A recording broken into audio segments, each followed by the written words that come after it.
Bonjour à tous, ici Ben Garneau. Le but de cette vidéo est de commenter les travaux de recherche de Rorschach et de Higgs-Delen, deux sources d'informations très honnêtes et généralement fiables.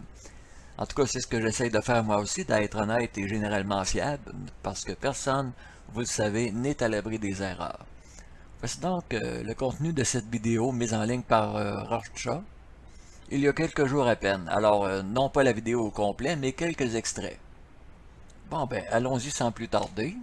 Alors, ça s'appelle le jour J-15, n'ayez pas peur.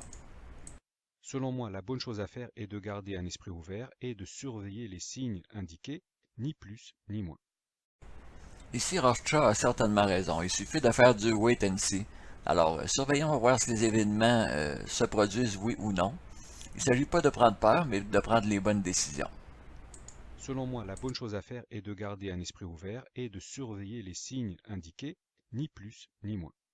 Il y a un type qui parle sur YouTube, il annonce l'apocalypse, c'est sûrement faux, mais c'est peut-être vrai, on ne sait jamais, pourquoi pas. Qu'avons-nous à perdre à écouter ces mises en garde? Quelques minutes? Ça, c'est la bonne attitude à avoir, et si vous avez agi ainsi, vous aurez déjà un temps d'avance sur les autres en cas de problème.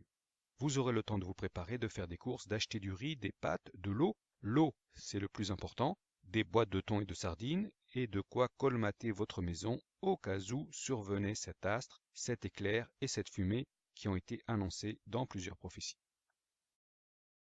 Et donc celui qui a un peu de foi, peu importe laquelle, qu'il ait la foi en Jésus, en Marie, en Allah, ce n'est pas important, celui-là, il va se mettre à l'abri, il va colmater ses fenêtres et ses portes avec du scotch et de la mousse expansive, il va y clouer des planches, il va même les recouvrir complètement, et il va prier. Et ainsi ce fidèle, ce croyant, va pouvoir facilement survivre à ces fameux 3 jours de ténèbres. Que vous me croyez ou non, pour moi ce n'est pas un problème, je ne vous demande pas de me croire sur parole, mais si un jour vous voyez une fumée étrange envahir l'atmosphère, j'espère seulement que vous allez vous rappeler ce que je vous ai dit là. Et cela signifie que vous devez faire des stocks pour plusieurs années dès l'apparition de cette planète X. Moi, je dis que c'est pour ce mois de mai, d'autres avancent le mois de mai 2020. Ce sont des musulmans qui commencent à se réveiller, ils parlent de la sourate At-Tariq, ils parlent des hadiths à propos de la comète et du Mahdi, et selon les prédictions qu'ils ont eues, l'année 2020 serait celle de la bataille de Jérusalem, mais peut-être également celle aussi de l'apparition de la comète alias la planète X. Ils ne le savent pas vraiment, ils sont un peu dans le flou. Des exemples tels que celui-ci, il y en a des milliers, nous vivons d'ores et déjà dans une civilisation antichristique. Aujourd'hui, l'état d'esprit dominant, c'est celui de l'antéchrist.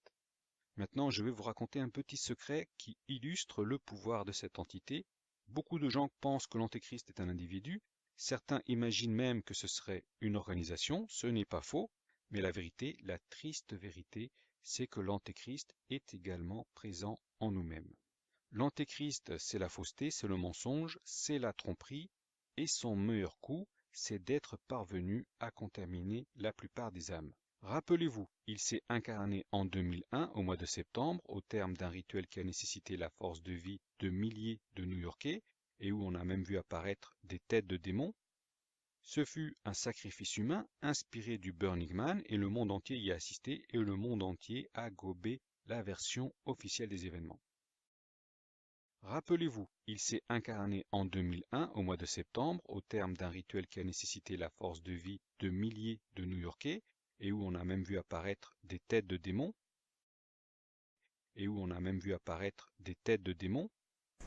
Rassurez-vous, la vidéo n'est pas défectueuse, je veux expliquer c'est quoi les têtes de démons dont on parle ici. Ok, reculons au jour des attentats, le 11 septembre 2001. J'étais en congé d'horaire, je regardais ça à la télévision et j'avais cru voir des images comme ça à la télévision. Bon, j'ai attendu le lendemain, je suis pas maniaque au point de prendre ma vidéo et d'écouter les reportages au ralenti. Le lendemain, je recherche sur le moteur de recherche WTC Demon Faces of Smoke et il y avait effectivement des visages de démons dans la fumée du World Trade Center. Voici maintenant une vidéo que j'ai mis en ligne il y a un peu moins d'un an. Ils nous ont toujours dit qu'il n'y avait pas de bombe dans le World Trade Center. Ce qu'on voit là, c'est quand même pas des flatulences de terroristes, là, c'est vraiment des bombes, et c'est dans la tour numéro 7. Alors, de là à supposer qu'il y avait également des bombes dans les tours numéro 1 et 2, il n'y a qu'un pas à faire. Une énorme poutre de métal ici, qui tombe instantanément en poussière. Alors, le 11 septembre, il y a eu vraiment des choses absolument impossibles. Revenons maintenant aux vidéos de Rorschach. Depuis 2001, la plupart des gens ont choisi de participer à une société du mensonge et d'ignorer les crimes de leurs dirigeants. Concrètement, la planète X, vous pouvez tenter de l'observer au mois de mai entre minuit et 2h30 du matin. Elle se trouve entre le Sagittaire et le Scorpion. Elle ne reste pas longtemps au-dessus de l'horizon. Cherchez une petite lueur rouge. Quand elle apparaîtra, elle devrait également laisser une petite traînée bleue derrière elle. Et voilà, c'est tout pour les extraits vidéo. C'est presque de la citation hors contexte que la vidéo que je viens de faire. Pour bien remettre tous ces petits bouts de vidéo-là dans le bon contexte, il faut vraiment écouter la vidéo originale au complet. Ça ne dure que 20 minutes et c'est intéressant. J'ai mis le lien dans la section description qui accompagne la vidéo. J'aimerais aussi présenter le contenu d'une autre vidéo de Rorschach pour terminer avec Rorschach. Alors, une vidéo mise en ligne récemment.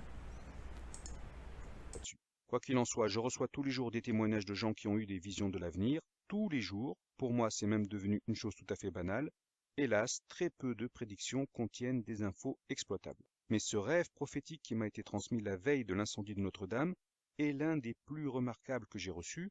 Moi-même, je ne fais pas de rêve, je n'ai pas de vision, et je ne suis ni prophète ni devin, je suis juste un chercheur de vérité. Et donc je dis à tous ceux qui détestent cette idée que la miséricorde divine ait fait en sorte que l'avenir puisse être entrevu afin de servir d'avertissement, voici maintenant une preuve explicite. Il suffit d'avoir des yeux pour lire. La date est indiquée et vous pouvez consulter le commentaire original sur ma chaîne YouTube. Après, que vous y croyez ou que vous n'y croyez pas, je m'en fous, ce n'est plus mon problème. Vous pouvez inventer toutes les histoires que vous voulez. Vous pouvez dire que le texte a été réédité, je m'en fous complètement. Il s'agit d'un rêve qui a été fait le 14 avril et qui a été posté le jour même. Je vais vous le résumer. C'est quelqu'un qui a rêvé qu'il se trouvait dans une église au milieu d'une célébration religieuse, mais qu'il s'est senti mal à l'aise.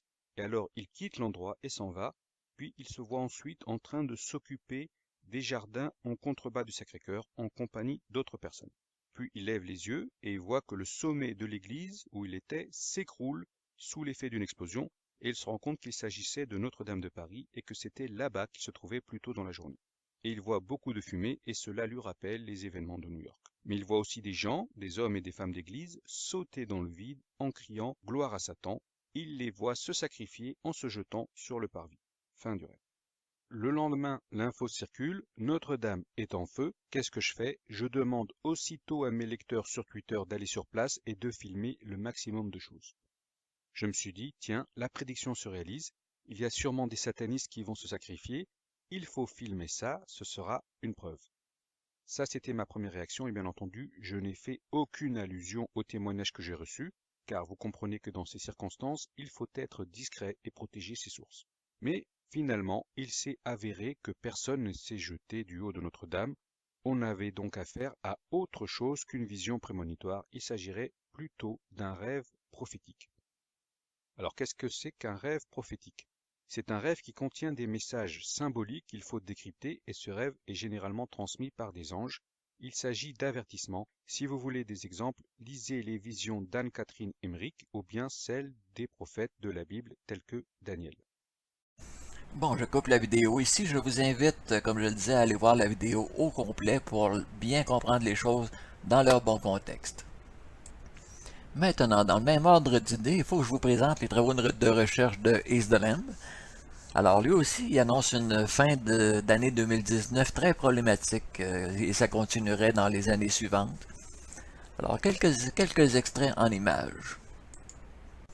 Alors la première vidéo, ça s'appelle Daniel 8, la destinée des USA.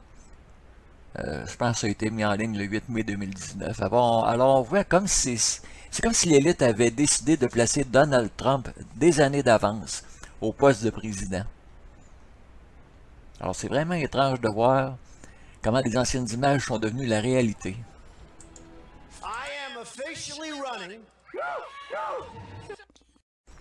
Alors, la force de East the Land, c'est de regarder ce qui se passe dans l'actualité et de comparer ça avec les textes de la Bible. Alors, 4B52 qui sont déployés au Moyen-Orient.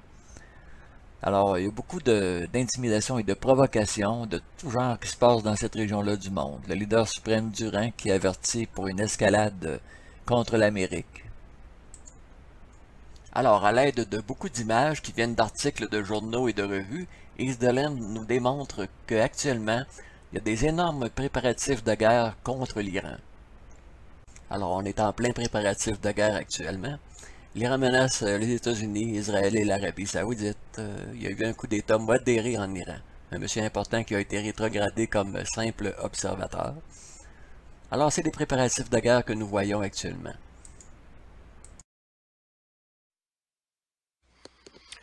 Oh, une dernière note avant de terminer. Aviez-vous remarqué que dans Daniel 8, le premier verset est très révélateur, ou semble très révélateur? On nous parle que la vision que Daniel eut à ce moment-là se produisit à la 3e année du règne du roi Beltchazzar. Vous devez comprendre que le roi Beltchazzar, c'était le roi de Babylone en place lorsque les Mèdes et les Perses ont défait Babylone pour libérer le peuple juif. Alors, vous êtes d'accord avec moi que Trump est actuellement dans sa 3e année de pouvoir. Alors, si nous prenons par exemple que Babylone, on sait que c'est les États-Unis, la Perse, c'est évidemment l'Iran d'aujourd'hui. Alors, il va y avoir une confrontation. Selon Daniel 8, les États-Unis vont vraiment détruire, ils vont vraiment battre à plate couture l'Iran. Cependant, de cette guerre-là, les alliés de l'Iran devraient rentrer en action, et selon la Bible, ils vont rentrer en action, et les États-Unis vont être renversés complètement en 1 heure. Alors, serait-il possible que, étant donné que Trump est le roi en place, le roi de Babylone, c'est sa 3e année, ça que tout correspond, je veux dire, c'est incroyable. Et donc, ils vont justement s'affronter contre les Mèdes et les Perses, si vous voulez, des gens de cette région-là. Alors, on voit vraiment, on assiste vraiment au retour d'une prophétie, à tout le moins, ça semble être le cas. Alors, je ne peux pas croire que tout cela, ici, correspond dans les moindres détails, et que ce serait un hasard. Je pense que nous sommes en train d'assister, ligne par ligne, la prophétie de Daniel 8, et c'est un précurseur aux autres prophéties comme Isaïe 18, Isaïe 17, et bien d'autres. Alors, je vous remercie de votre écoute. Bon, c'est une information très étrange. Je sais que beaucoup de gens ne croient pas ce qu'il y a dans la Bible. Par contre, si jamais on s'aperçoit qu'il y a une guerre en Iran et que l'Iran est dévasté, comme c'est annoncé, il faudra surveiller quand même l'avenir des États-Unis et par conséquent l'avenir pour nos pays à nous autres. Canada, France, tous les pays de l'OTAN, tous les pays du monde. Parce que la destruction politique des États-Unis, ce serait évidemment très grave, ça changerait tout sur notre planète.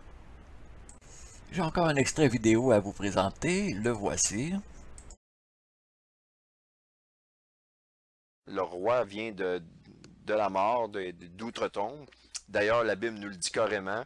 C'est le roi des secteurs inférieurs d'outre-tombe, des lieux inférieurs. Mais où est-ce que je veux vous amener votre attention, ça c'est vraiment une des arches royales les plus répandues, les plus connues.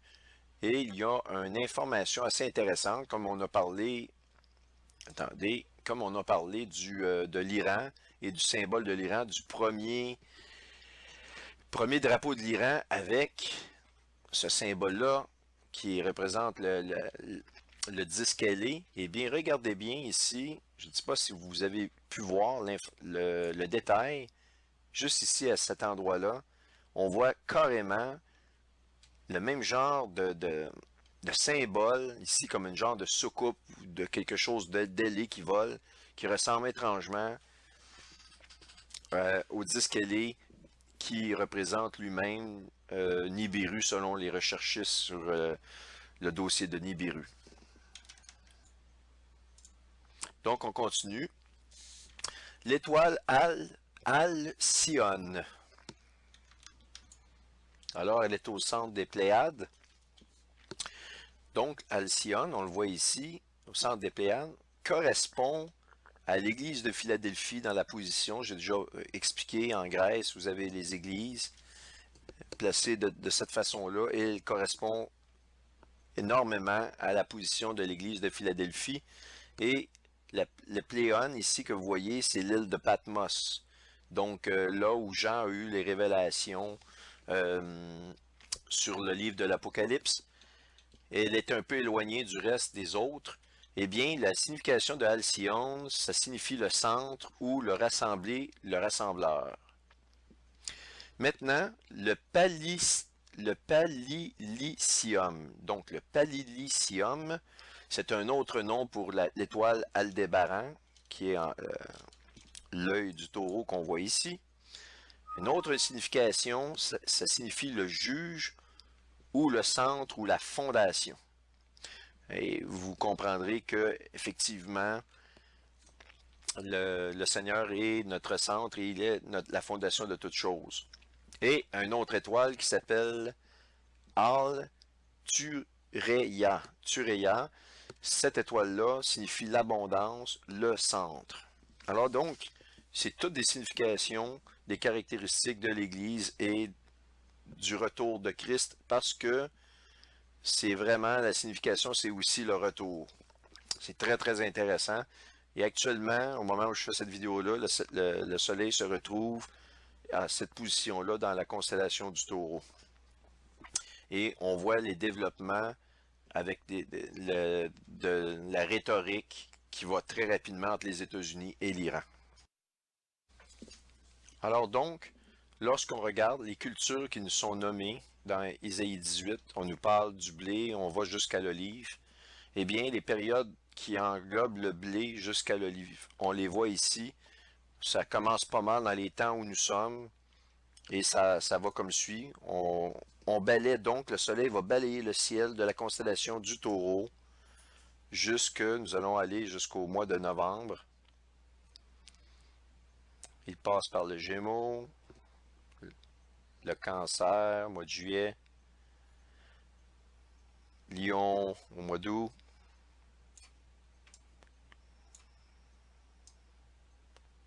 la Vierge, le Lion, la Vierge en septembre,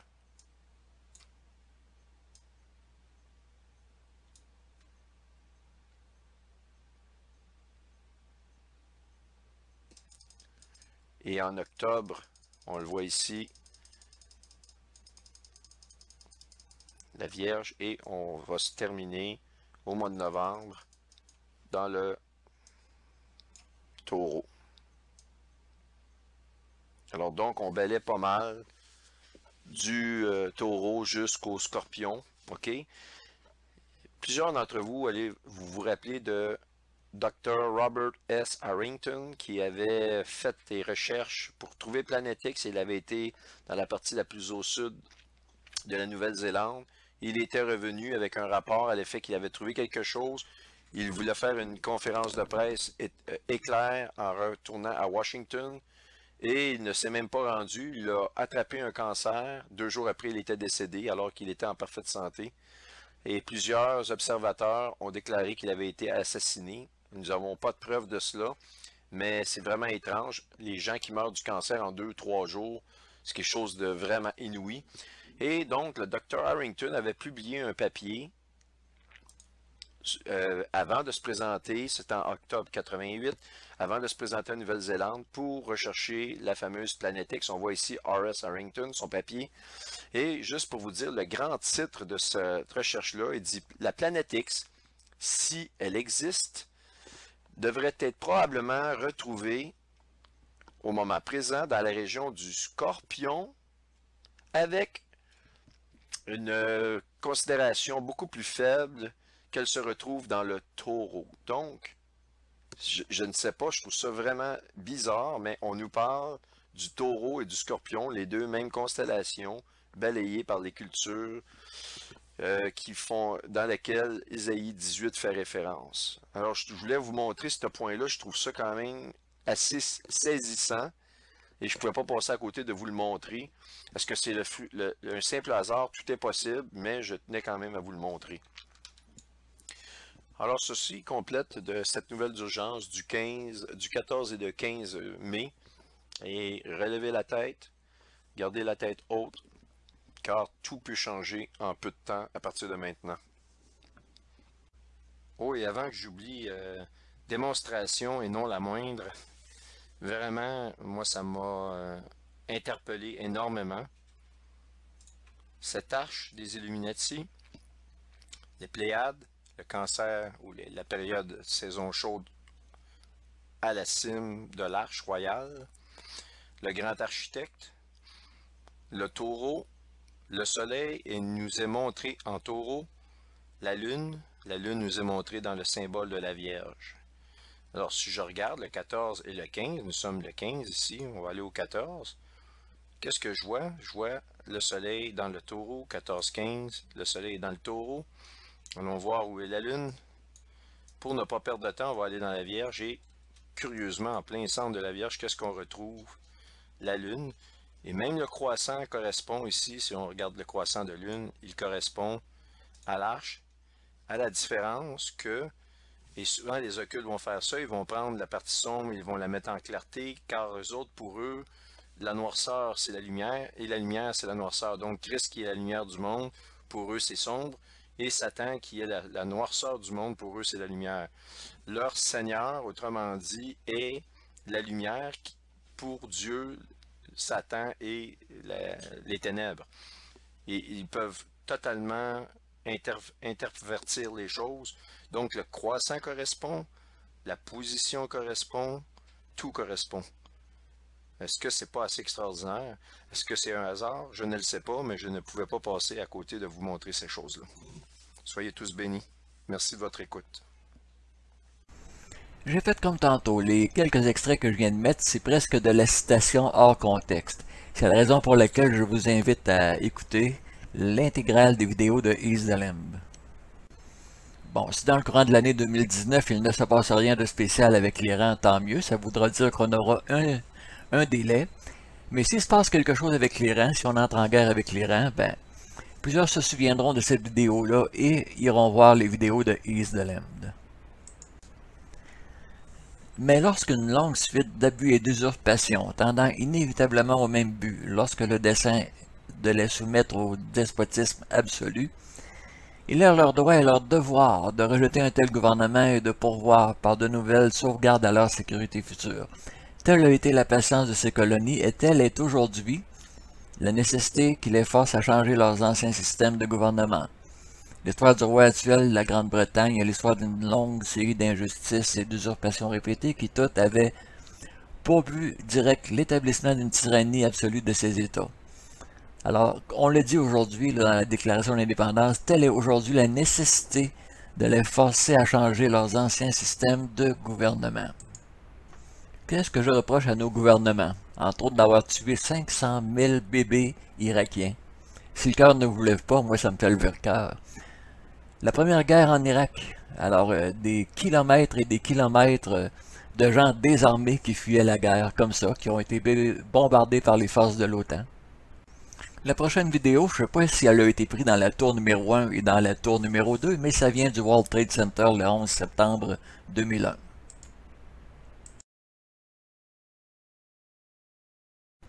Alors, ce qu'on vient de voir là, c'est pas un taliban qui a eu une flatulence tellement énorme que celle l'a expulsé du World Trade Center. C'est un New-Yorkais, évidemment, qui a été soufflé par le souffle d'une explosion d'une bombe. Comme l'a dit la Déclaration d'indépendance des États-Unis, à un moment donné, il faut protester, il faut quasiment se révolter. Le mouvement des Gilets jaunes est né en France, il ne semble pas vouloir diminuer, au contraire. Il y a des Gilets jaunes ici au Canada, lors de certaines manifestations. Il y a des manifestants qui portent fièrement le gilet jaune. Alors, ça va être à suivre. Mais si jamais il arrive une guerre en Iran, la destruction des États-Unis un peu plus tard, ben, il faudra voir ça comme le début d'un jugement. J'ai remis cette image-là du World Trade Center encore une fois parce que cet événement-là, ça a créé le début d'un effet domino. Ça a commencé par l'Afghanistan, ensuite l'Irak, ensuite la Libye, la Syrie. Et s'il faut en croire la Bible, après ça, ça va être l'Iran, un autre beau pays. Ensuite les États-Unis, un autre beau pays. Ensuite la Russie, etc. Et pendant tout ce temps-là, les populations se taisent et font confiance en leurs dirigeants. Bon, il est temps pour moi d'aller mettre cette vidéo-là en ligne. Alors, je termine avec ceci, c'est sur mon réseau social. Il y a quelques jours, j'ai publié la vidéo de East the Lamb en date du 8 mai. Et il y a un comique qui répond « Bon, on est le 13, puis la Maison-Blanche et le Kremlin sont toujours là. » Et malheureusement, ce monsieur-là aurait dû aller voir au moins la vidéo avant d'écrire. Il ne l'a pas fait. Ça donne quoi d'écrire avant d'avoir vu la vidéo? Bon, on me traite de n'importe quoi là-dedans, mais c'est pas grave. Comme je l'ai déjà dit, la pluie des insultes et des moqueries n'affecte pas le parapluie de mon indifférence. Ce que je veux dire par là, c'est que je vais mettre ma vidéo en ligne. Il va probablement avoir des commentaires bizarres et amusants comme ça. Ce sont des trolls qui écrivent ça. Alors ne perdez pas votre temps, parce que leur but, c'est de nous faire perdre notre temps. Bon, ceci étant dit, je mets ma vidéo en ligne. Je vous remercie de l'avoir écouté et je vous dis à la prochaine.